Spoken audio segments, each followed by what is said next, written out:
നകുലൻ ചോദിക്കും ജാനകിക്ക് എന്താണ് പറ്റിയത്, ജാനകിയെ ഏട്ടത്തി കൊന്നു കളയാൻ ശ്രമിച്ചില്ല എന്നൊക്കെ ചോദിക്കും.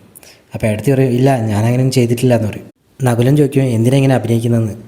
ഏട്ടത്തി ഒരു കാർ ആക്സിഡൻ്റ് ആണ് പറ്റിയത്, വേറൊരു വണ്ടി വന്ന് ഇടിച്ചതാണെന്നൊക്കെ പറയും. നകുലൻ ഇതൊക്കെ കേൾക്കുമ്പോൾ ഭയങ്കര വിഷമം. നകുലൻ പറയും എനിക്കിപ്പോൾ തന്നെ അങ്ങോട്ട് പോകണമെന്ന് പറയും. ഏട്ടത്തി ചോദിക്കും ഇപ്പോൾ പോയിട്ട് എന്തിനാ, ഹോസ്പിറ്റലിലാണ് അവളുള്ളത്, അവിടെ അഭിരാമും അവൾക്ക് വേണ്ടപ്പെട്ടവരൊക്കെ ഉണ്ട്, നീ ആരെന്ന് പറഞ്ഞാൽ അങ്ങോട്ട് ചെല്ലും, അവൾ ICUലാണ് ഉള്ളത്.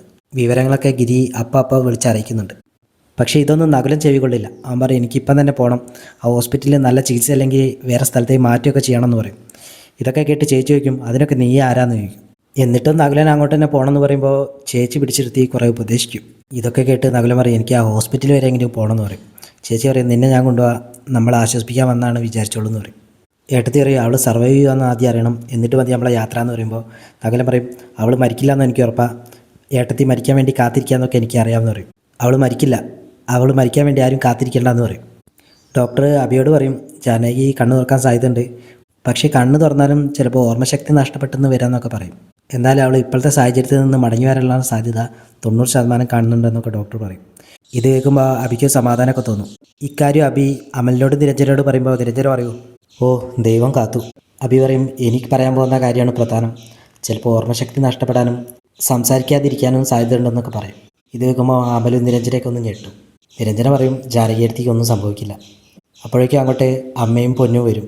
പൊന്നു അബിയോട് പറയും പൊന്നുവിനെ അമ്മയെ കാണണം, അമ്മയെ കാണാതെ പൊന്നു പോവില്ല. അബി ഒരു വിഷമത്തോടെ കൂടി പൊന്നുവിനെ കൊണ്ട് ജാനകിയുടെ അടുത്തേക്ക് പോവാണ്. പൊന്നു ജാനകിയെ കുറേ ഇങ്ങനെ വിളിക്കും. എന്നിട്ട് അബിയോട് ചോദിക്കും എന്താച്ചാ പൊന്നുവിനോട് അമ്മ ഒന്നും മിണ്ടാത്തത്. ഡോക്ടർ അമ്മയ്ക്കിപ്പം സംസാരിക്കാൻ കഴിയാത്തതുകൊണ്ടാന്ന് പറയും. പൊന്നു ഇതൊക്കെ കേട്ട് ഇങ്ങനെ കരഞ്ഞുകൊണ്ടിരിക്കുകയാണ്. ഡോക്ടറോട് പൊന്നു ചോദിക്കും ഞാൻ അമ്മയുടെ അടുത്ത് നിന്നോട്ടെ എന്ന് ചോദിക്കും.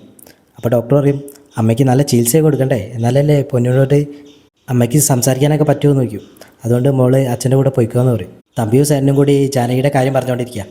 ജാനകിക്കുള്ള ശിക്ഷയാണെന്നൊക്കെ പറയുമ്പോൾ തമ്പി പറയും അവൾക്കല്ല ഇത് അബിക്കുള്ള ശിക്ഷയാണെന്ന് പറയും. ഇനിയുള്ള കാലം അവളെ നോക്കി അവൻ ജീവിച്ചോളൂ എന്നൊക്കെ പറയും. സേനം പറയും അവൾ കുറേ കാലം അങ്ങനെ കിടക്കാൻ സാധ്യതയില്ല, തലയ്ക്കാണ് പറ്റിയത് എന്നൊക്കെ പറയും. കേസിലെ വേൻ്റെ കാര്യം കൂടി പറയുമ്പോൾ തമ്പി പറയും സ്വാഭാവികമായിട്ടും കേസ് എൻ്റെ അടുത്ത് എത്താൻ സാധ്യതയുണ്ട്, അബിയെ കൂടി അതിൽ തീർക്കാൻ പറ്റാതെയാണ് എൻ്റെ വിഷമം എന്ന് പറയും. വീട്ടിൽ ആർക്കെങ്കിലും സംശയം ഉണ്ടോ എന്നൊക്കെ സേനം ചോദിക്കുമ്പോൾ തമ്പി അവിടുത്തെ കുറേ പോസിബിലിറ്റീസിനെ പറ്റി പറയും. ജാനകി എൻ്റെ മോളാണെന്ന് പറഞ്ഞാൽ ചിലപ്പോൾ വസുന്ധര എന്നെ വെറുക്കും, മോള് വരെ വെറുക്കും, അവൾക്ക് ജാനകിയോട് ചിലപ്പോൾ ഇഷ്ടമാണോ ദേഷ്യമാണോ വരികയെന്നൊന്നും അറിയാൻ പറ്റില്ല. ഒരു പകിടകളിയല്ലേ സേന, ഞാൻ എൻ്റെ മകളെ വിഡ്ഢിയാക്കിക്കൊണ്ട് ഞാൻ പുണ്യാളം ചമയുന്നു, അവളെന്നെ സ്നേഹിക്കുന്നത് അന്ധമായിട്ടാണ്, വെറുത്ത് കഴിഞ്ഞാൽ അവൾ അതുപോലെ തന്നെ വെറുക്കുകയും ചെയ്യും. സേനം പറയും നമ്മളിപ്പോൾ സേഫായി കഴിഞ്ഞു, ഇനി കേസിൻ്റെ പിന്നാലെ ഒന്നും ആരും വരില്ല, ഇതിൽ രാധാമണി വരച്ചയാരുടെ കേസൊക്കെ പോകുമെന്ന് പറയും. തമ്പി ഒരു ഇനി എൻ്റെ ലക്ഷ്യം രാധാമണിയാണ്, അവളെ എവിടെ ഉണ്ടെങ്കിലും കണ്ടെത്തണം, അവളും കൂടി അവസാനിച്ചാലേ ഞാൻ സേഫ് ആവും. അവർ ഹോസ്പിറ്റലിൽ നിന്ന് ഇറങ്ങുന്നതിന് മുന്നേ തന്നെ രാധാമണിയെ കിട്ടണമെന്ന് പറയും. അതും പറഞ്ഞ് തമ്പി പോവാണ്. പോകുന്ന വഴിക്ക് തമ്പിയുടെ കാറ് തടഞ്ഞു നിർത്തുകയാണ് അബി. അബി തമ്പിയെ കോളറിൽ കുത്തിപ്പിടിച്ച് ഇറക്കിയിട്ട് ചോദിക്കും സ്വന്തം മകളെ കൊല്ലാൻ തനിക്കങ്ങനെ മനസ്സ് വന്നടോ എന്നൊക്കെ ചോദിക്കും. നിന്റെ മോളോട് പോലും ജാനകി ഈ കാര്യങ്ങളൊന്നും പറഞ്ഞിട്ടില്ല എന്ന് പറയും. എന്നിട്ട് നീ ഇത് ചെയ്തെന്ന് പറഞ്ഞിട്ട് തമ്പിയുടെ മോന്തയ്ക്ക് അടിക്കും. എന്നിട്ട് പറയും ഈ സത്യങ്ങളൊക്കെ അപർണ അറിഞ്ഞിരുന്നെങ്കിൽ നിന്റെ മുഖത്ത് കാർക്കിച്ച് തുപ്പിയേനെ. കോടതിയിൽ പോലും ജാനകി നീ അവളുടെ അച്ഛനാണെന്ന് പറയാൻ തയ്യാറല്ല, അത് അവൾക്കൊരു അപമാനമാണ്. തമ്പി പറയും എനിക്കിതിലൊരു പങ്കുമില്ല, നിനക്ക് പറ്റുമെങ്കിൽ വിശ്വസിക്കുകയെന്നൊക്കെ പറയും. പക്ഷേ ഇതൊന്നും കേട്ടിട്ട് വിശ്വസിക്കാൻ അബി തയ്യാറല്ല. മുട്ടുകാലി വെച്ചിട്ട് തമ്പിയുടെ വയറ്റിനിട്ട് അബി ഇടിക്കും. എന്നിട്ടും തമ്പി അത് സമ്മതിക്കില്ല. തമ്പി പറയും നിൻ്റെ തെളിവുണ്ടെങ്കിൽ കൊണ്ടുപോകാമെന്നൊക്കെ പറയും. അബി ഒരു തെളിവും കാണിക്കില്ല. അബി പിന്നെയും തമ്പിയെ പിടിച്ച് ഇടിക്കും. അബി കൊല്ലുമെന്നൊക്കെ പറയുമ്പോഴും തമ്പി പറയും എന്നെ കൊന്നാലും ഞാൻ ചെയ്യാത്ത കുറ്റം ഏൽക്കില്ല എന്ന്.